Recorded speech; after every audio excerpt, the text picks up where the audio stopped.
ನಮ್ಮ ಈ 1,00,00,000 ಜರ್ನಿನಲ್ಲಿ ಇವತ್ತೊಂದು ತುಂಬ ಇಂಪಾರ್ಟೆಂಟ್ ವಿಷಯ ನಡೆದಿದೆ. ಏನದು? ಆಹ್, ನಾವು ಸುಮ್ಮನೆ ಫಸ್ಟು ದುಡ್ಡು ಕೂಡಿಡಕ್ಕೆ ಶುರು ಮಾಡಿದ್ವಿ ಮಿಸ್ಟ್ರಿ ಬಾಕ್ಸಲ್ಲಿ. ಆಮೇಲೆ ಬ್ಯಾಂಕ್ ಅಕೌಂಟ್ ತೆಗೆದು ಬ್ಯಾಂಕ್‌ಗೆ ಹಾಕಕ್ಕೆ ಶುರು ಮಾಡಿದ್ವಿ. ಇವತ್ತು ನಮ್ಮ ಮೊದಲನೆಯ ಇನ್ವೆಸ್ಟ್‌ಮೆಂಟ್ ಆ ಸೇವಿಂಗ್ಸಿಂದ ನಾವು ಮಾಡಿದ್ದೀವಿ. ಸೊ ಏನದು? ಏನು ಇನ್ವೆಸ್ಟ್‌ಮೆಂಟ್ ಮಾಡಿದ್ವಿ? ಇದರಿಂದ ಹೇಗೆ ನಮ್ಮ ಜರ್ನಿ ಸ್ಪೀಡ್ ಆಗುತ್ತೆ ಅಂತ ನೋಡೋದೇ ಈ ಜರ್ನಿ. ಬನ್ನಿ ವಿಡಿಯೋ ಒಳಗಡೆ ಹೋಗೋಣ. ಎಲ್ರಿಗೂ ನಮಸ್ಕಾರ.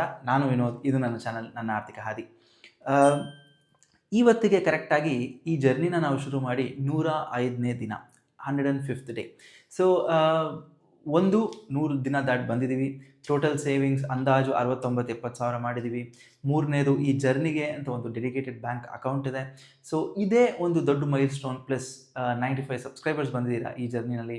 ಸೊ ಇದೆಲ್ಲ ಒಂದು ಒಳ್ಳೆ ಮೈಲ್ ಸ್ಟೋನ್ ಅಂತ ನಾನು ಖುಷಿ ಪಡ್ತಿರ್ಬೇಕಾದ್ರೆ, ಇದನ್ನು ಹೇಗೆ ನಾವು ನೆಕ್ಸ್ಟ್ ಲೆವೆಲಿಗೆ ತೊಗೊಂಡು ಹೋಗೋದು ಅಂದರೆ, ಒಂದು ಸೇವಿಂಗ್ಸ್ ಜರ್ನಿ ಅಂತ ಶುರು ಮಾಡಿದಾಗ ಅದಕ್ಕೆ ಫಸ್ಟು 2 ಇಲ್ಲ 3 ಇಂಪಾರ್ಟೆಂಟ್ ಸ್ಟೇಜಸ್ ಇರುತ್ತೆ. ಮೊದಲನೇದು, ನೀವು ಸೇವ್ ಮಾಡಬೇಕು ಅಂತ ತಗೊಳ್ಳೋ ನಿರ್ಧಾರ. ಯಾಕಂದರೆ ಅದು ಜನರಲಿ ನಮ್ಗೆ ಇವಾಗಿರೋ ಜೀವನ ಶೈಲಿಯಲ್ಲಿ ಬರ್ತಿರೋ ಖರ್ಚಲ್ಲಿ ಅದು ತುಂಬಾ ಕಷ್ಟ, ನಿಮ್ಮೆಲ್ಲರಿಗೂ ಗೊತ್ತಿರ್ಬೋದು. ಬಟ್ ಆ ಡಿಸಿಷನ್ ತೊಗೊಳ್ಳೋದೇ ಒಂದು ದೊಡ್ಡ ವಿಷಯ. ಸೊ ಮೊದಲನೇದು ಆ ಡಿಸಿಷನ್. ಎರಡನೇದು, ಅದನ್ನು ಫಾಲೋ ಮಾಡಿಕೊಂಡು ಡೈಲಿ ಇಲ್ಲ ತಿಂಗ್ಳಿಗೆ ಸತಿ ನಮ್ಮ ಸ್ಯಾಲ್ರಿನ ಇಲ್ಲ ಬಿಸ್ನೆಸ್ಸ ಆ ಬೇಸಿಸ್ ಮೇಲೆ ಸ್ವಲ್ಪ ದುಡ್ಡನ್ನು ಎತ್ತಿರೋದು, ಅಂದರೆ ಸೇವಿಂಗ್ಸ್. ಸಿಂಪಲ್ಲಾಗಿ ಒಂದು ಕಡೆ ಸೇವಿಂಗ್ಸ್ ಮಾಡೋದು. ಮೂರನೇದು, ಅದನ್ನು ಅಕೌಂಟ್ ಮಾಡೋದು. ಅಂದರೆ ಓಕೆ, ಎಲ್ಲೋ ಒಂದು ಡಬ್ಬನಲ್ಲಿ ₹5 ಇಟ್ಟಿದ್ದೀನಿ, ಇಲ್ಲ ನನ್ನ ಪರ್ಸಲ್ಲಿ ₹100 ಇಟ್ಟಿದ್ದೀನಿ ಅನ್ನೋದಕ್ಕಿಂತ ಒಂದು ಅಕೌಂಟ್ ಇದೆ. ಈ ಅಕೌಂಟಲ್ಲಿ ಹೋದ ತಿಂಗಳು 2,000 ಆಯಿತು, ಈ ತಿಂಗಳು 10,000 ಆಯಿತು, ಮುಂದಿನ ತಿಂಗಳು 15,000 ಆಯಿತು. ಆ ಥರ ಅಕೌಂಟ್ ಮಾಡಿ, ಇಲ್ಲ ಅಕೌಂಟಬಿಲಿಟಿನ ತರೋದು, ಇಲ್ಲ ವ್ಯಾಲ್ಯೂನ ಕರೆಕ್ಟಾಗಿ ಲೆಕ್ಕ ಇಟ್ಕೊಂಡು ಒಂದು ಕಡೆ ಲೆಡ್ಜರಲ್ಲಿ ಬುಕ್ಕಲ್ಲೋ ಎಲ್ಲೋ ಬರೆದಿರೋದು, ನೀವು ಬ್ಯಾಂಕ್ ಅಕೌಂಟ್ ತೆಗಿಯೋಕ್ಕಾಗಲಿಲ್ಲ ಅಂದರೆ ಅದು ಎರಡನೇದು. ಅಂದರೆ ನಾವು ತಿಂಗಳು ಹೇಗೆ ಬೆಳೀತಿದ್ದೀವಿ ಆ ಜರ್ನಿಯಲ್ಲಿ, ಇಲ್ಲ ಸೇವಿಂಗ್ಸ್ ಮಾಡೋದ್ರಲ್ಲಿ ಅಂತ ನೋಡೋದು. ಮೂರನೇದು ಬಂದು, ದುಡ್ಡು ಸೇವ್ ಮಾಡೋದು ಎಷ್ಟು ಮುಖ್ಯನೋ ಆ ನಮ್ಮ ದುಡ್ಡು ಬೆಳೀತಿದೆಯಾ ಅನ್ನೋದು ಅಷ್ಟೇ ಮುಖ್ಯ. ಫಾರ್ ಎಕ್ಸಾಂಪಲ್, ನಿನ್ನೆ ಒಂದು ಐಟಮ್ ನೀವು ₹10 ತೊಗೊಂಡಿದ್ರೆ, ಮೇ ಬಿ ಇನ್ನೊಂದು ವರ್ಷ ಬಿಟ್ಟು ಇಲ್ಲ 2 ವರ್ಷ ಬಿಟ್ಟು ಅದೇ ಐಟಮ್ ₹11 ಆಗಿರ್ಬೋದು, ₹12 ಆಗಿರ್ಬೋದು ಅಲ್ವಾ. ಬಟ್ ನಾವು ಒಂದು ಕಡೆ ದುಡ್ಡು ₹10 ಇಟ್ಟು 2 ವರ್ಷ ಆದಮೇಲೆ ಆ ಐಟಮ್ ತೊಗೊಳಕ್ಕೆ ಹೋದರೆ ಆ ₹10 ಆ ದುಡ್ಡೇ ಸಿಗಲ್ಲ ಅಲ್ವಾ. ಇದನ್ನು ಇಂಗ್ಲೀಷಲ್ಲಿ ಇನ್ಫ್ಲೇಷನ್ ಅಂತಾರೆ. ಲೈಕ್ ಇವಾಗ ವರ್ಷಕ್ಕೂ ಐಟಮ್ಸ್ ಬೆಳೆಯುತ್ತೆ, ನಮ್ಮ ಖರ್ಚುಗಳು ಬೆಳೆಯುತ್ತೆ, ಫೀಸ್ ಬೆಳೆಯುತ್ತೆ, ಲೈಕ್ ಏನೇ ಎಕ್ಸ್ಪೆನ್ಸ್ ನೀವು ತೊಗೊಳ್ಳಿ ಬೆಳೀತಾನೆ ಇರುತ್ತೆ ಅಲ್ವಾ. ಸೊ ಅದನ್ನು ನಾವು ಹೇಗೆ ಕಂಟ್ರೋಲಿಗೆ ತರ್ಬೋದು? ನಮ್ಮ ದುಡ್ಡನ್ನು ಒಂದು ನಮ್ಮ ಅರ್ನಿಂಗ್ ಪೊಟೆನ್ಷಿಯಲ್ ಜಾಸ್ತಿ ಆಗಬೇಕು. ಅಂದರೆ ನೀವು ಬಿಸ್ನೆಸ್ ಮಾಡ್ತಿದ್ರೆ ನಿಮ್ಮ ಬಿಸ್ನೆಸ್ ರೆವೆನ್ಯೂ ಜಾಸ್ತಿ ಆಗಬೇಕು. ಸಂಬಳ ತೊಗೊಳ್ಳೋ ಎಂಪ್ಲಾಯಿ ಆಗಿದ್ರೆ ನಿಮ್ಮ ಸ್ಯಾಲ್ರಿ ವರ್ಷಕ್ಕೊಂದ್ಸತಿ ಹೈಕ್ ಆಗಬೇಕು.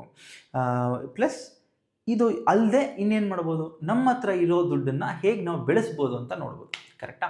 ಸೊ ಈಗ ನಾವು ಆ ಡಿಸಿಷನ್ನ ನಮ್ಮ ಈ 1,00,00,000 ಜರ್ನಿನಲ್ಲಿ ಜಸ್ಟ್ ಶುರು ಮಾಡಿದ್ದೀವಿ. ಇದು ತುಂಬ ಚಿಕ್ಕ ಸ್ಟಾರ್ಟ್, ಬಟ್ ಇದ್ರ ಇಂಪ್ಯಾಕ್ಟ್ ಲಾಂಗ್ ಜರ್ನಿಯಲ್ಲಿ ತುಂಬ ದೊಡ್ಡದಿರುತ್ತೆ. ಹೇಗೆ ಅಂತ ನಾನು ಹೇಳ್ತೀನಿ. ಸೊ ಇವಾಗ ನಿಮ್ಗೆ ಆಲ್ರೆಡಿ ಗೊತ್ತು, ನಮ್ಮ ಅಕೌಂಟಲ್ಲಿ ನಮ್ಮ ಹತ್ರ ಇರೋ ಟೋಟಲ್ ಬ್ಯಾಲೆನ್ಸ್ 69,000 ರಫ್ಲಿ.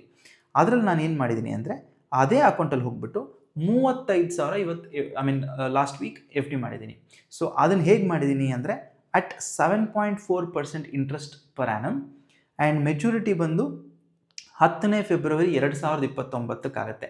ನಿಮಗೆಲ್ಲ ನೆನಪಿರಲಿ, ಮಾರ್ಚ್ ಎಂಡ್ 2029ರಲ್ಲಿ ನಮ್ಮ 3 ವರ್ಷದ ಈ 1,00,00,000 ಸೇರಿಸೋ ಜರ್ನಿ ಮುಗಿಬೇಕು. ಲೆಕ್ಕದ ಪ್ರಕಾರ ನಾವು 1,00,00,000 ಸೇರಿಸಿರಬೇಕು.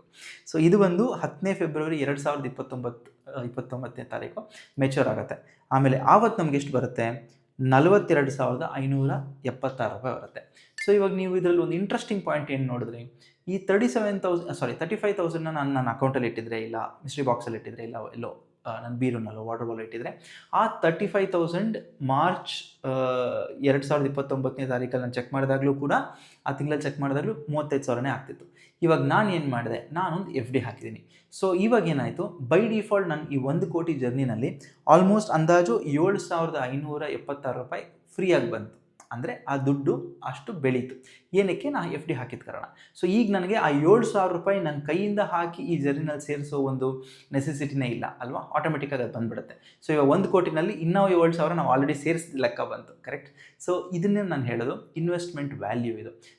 ನೀವು FD ಮಾಡಬೇಕು ಅಂತೇನಿಲ್ಲ, ಇದೇನು ಫಿನಾನ್ಷಿಯಲ್ ಅಡ್ವೈಸ್ ಅಲ್ಲ. ನಾನು ಇದನ್ನು ಮಾಡಿದ್ದೀನಿ.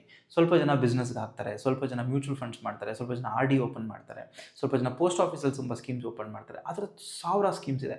ಬಟ್ ನಾನು ಹೇಳ್ತಿರೋದು, ದುಡ್ಡನ್ನು ನೀವು ಸೇವ್ ಮಾಡೋದು ತುಂಬ ಮುಖ್ಯ. ಅದರಲ್ಲಿ ಒಂದು ಪೋರ್ಷನ್ ನಿಮ್ಮ ಎಮರ್ಜೆನ್ಸಿಗೆ ಅಂತ ಇಟ್ಕೊಂಡು ಮಿಕ್ಕಿದ್ದನ್ನು ಇನ್ವೆಸ್ಟ್ ಮಾಡೋದು ತುಂಬ ಮುಖ್ಯ. ಸ್ವಲ್ಪ ಜನ ರಿಯಲ್ ಎಸ್ಟೇಟಲ್ಲಿ ತುಂಬ ದುಡ್ಡು ಇರ್ತಾರೆ, ರಿಯಲ್ ಎಸ್ಟೇಟಲ್ಲಿ ಮಾಡ್ತಾರೆ, ಒಂದು ಸ್ವಲ್ಪ ಲಕ್ಷ ಅಂತಿದ್ರೆ. ಬಟ್ ನೀವು FD ಆಗಲಿ RD ತೆಗಿಯೋಕ್ಕಾಗಲಿ ನಿಮಗೆ ₹500 ₹1,000 ಇದ್ರೂ ಸಾಕು ಅಲ್ವಾ. ಸೊ ಆ ಥರದ್ದು ನಿಮಗೇನು ಯಾವ ಇನ್ವೆಸ್ಟ್ಮೆಂಟ್ ಮೇಲೆ ನಂಬಿಕೆ ಇದೆಯೋ, ಯಾವ್ದು ನಿಮಗೆ ಕಂಫರ್ಟಬಲ್ ಇದೆಯೋ, ಆಮೇಲೆ ನಿಮಗೆ ಯಾವ್ದು ಅರ್ಥ ಆಗುತ್ತೋ ಆ ಥರ ಇನ್ವೆಸ್ಟ್ಮೆಂಟಲ್ಲಿ ದಯವಿಟ್ಟು ನಿಮ್ಮ ದುಡ್ಡನ್ನ ಇನ್ವೆಸ್ಟ್ ಮಾಡೋಕ್ಕೆ ಸ್ಟಾರ್ಟ್ ಮಾಡಿ. ಸೊ ದಟ್ ನೀವು ಬೆಳೀತಾ ಬೆಳೀತಾ ನಿಮ್ಮ ದುಡ್ಡು ನಿಮ್ಮ ಜೊತೆ ಬೆಳೆಯುತ್ತೆ. ಆ ಟೈಮಲ್ಲಿ ಬರ್ತಿರೋ ಖರ್ಚಿಗೆ ಈ ದುಡ್ಡೇ ನಿಮಗೆ ಸಪೋರ್ಟು ಆಗುತ್ತೆ. ಇಲ್ಲಾಂದರೆ ಏನಾಗುತ್ತೆ, ಖರ್ಚು ಜಾಸ್ತಿ ಆಯಿತು ಬಟ್ ದುಡ್ಡು ವ್ಯಾಲ್ಯೂ ಅಲ್ಲೇ ಉಳಿತಲ್ಲ. ಸೊ ಅದು ನಿಮಗೆ ಲಾಸ್ ಆಗುತ್ತೆ. ಸೊ ಸೇವ್ ಮಾಡೋದು ಎಷ್ಟು ಮುಖ್ಯನೋ ಅದನ್ನು ಇನ್ವೆಸ್ಟ್ ಮಾಡೋದು ಅಷ್ಟೇ ಮುಖ್ಯ. ಇವಾಗ ನನ್ನ ಎಕ್ಸಾಂಪಲೇ ನಾನು ಹೇಳಿದಂಗೆ ಈ 3 ವರ್ಷದಲ್ಲಿ ನಾನು ಇವಾಗ 7,000 ಎಕ್ಸ್ಟ್ರಾ ಆಟೋಮೆಟಿಕ್ಕಾಗಿ ಪ್ಯಾಸಿವ್ ಇನ್ಕಮ್ ಥರ ಬಂತು. ಅಂದರೆ ನನ್ನ ದುಡ್ಡೇ ಅದನ್ನು ದುಡ್ಡು ನಾನೇನು ಎಕ್ಸ್ಟ್ರಾ ಹಾಕೋ ಅವಶ್ಯಕತೆ ಇಲ್ಲ. ಸೊ ಈ ಥರ ನೆಕ್ಸ್ಟ್ ನಾವು ಏನು ಮಾಡ್ತೀವಿ ಅಂತ ನೀವು ಮುಂದಿನ ವೀಡಿಯೋಗಳಲ್ಲಿ ನೋಡಬೇಕಾಗತ್ತೆ. ಇವತ್ತು ನನಗೆ ತುಂಬ ಖುಷಿ ಕೊಡುವಂಥ ವಿಚಾರ ನಿಮ್ಮ ಹತ್ರ ನಾನು ಶೇರ್ ಮಾಡ್ಕೊತಿರೋದು ಬಂದು ಆ 69,000-70,000 ರುಪೀಸಲ್ಲಿ 35,000 ನಾನು FD ಹಾಕಿದ್ದೀನಿ. ಅದು ಫೆಬ್ರವರಿ 10ನೇ ತಾರೀಕು 42,576 ರೂಪಾಯಿ ಆಗುತ್ತೆ. ಸೊ ನೋಡೋಣ, ಇದು ನಮ್ಮ ಜರ್ನಿನ ಖಂಡಿತ ಸ್ಪೀಡಪ್ ಮಾಡುತ್ತೆ ಅಂತ ನನ್ನ ನಂಬಿಕೆ. ಎಷ್ಟು ಸ್ಪೀಡಪ್ ಮಾಡುತ್ತೆ, ಹೇಗೆ ಸ್ಪೀಡಪ್ ಮಾಡುತ್ತೆ, ಹೋಗ್ತಾ ಹೋಗ್ತಾ ನಾವು ಏನು ಮಾಡ್ತೀವಿ, ಯಾಕಂದರೆ ಇನ್ನೂ 33 ತಿಂಗಳು ಬಾಕಿ ಇದೆ ಅಂತ ನೋಡೋದಕ್ಕೆ ನೀವೇನು ಮಾಡಬೇಕು, ಚಾನಲ್ನ ಸಬ್ಸ್ಕ್ರೈಬ್ ಮಾಡಬೇಕು. ಇದೇ ಥರ ನನಗೆ ಸಪೋರ್ಟ್ ಮಾಡಬೇಕು, ನನ್ನ ವೀಡಿಯೋಸ್ ನೋಡಬೇಕು, ನಿಮಗೆ ಗೊತ್ತಿರೋರಿಗೆ ಶೇರ್ ಮಾಡಬೇಕು. ಸೊ ಅಷ್ಟೇ. ಸೊ ಅಲ್ವಾ, ನೋಡೋಣ.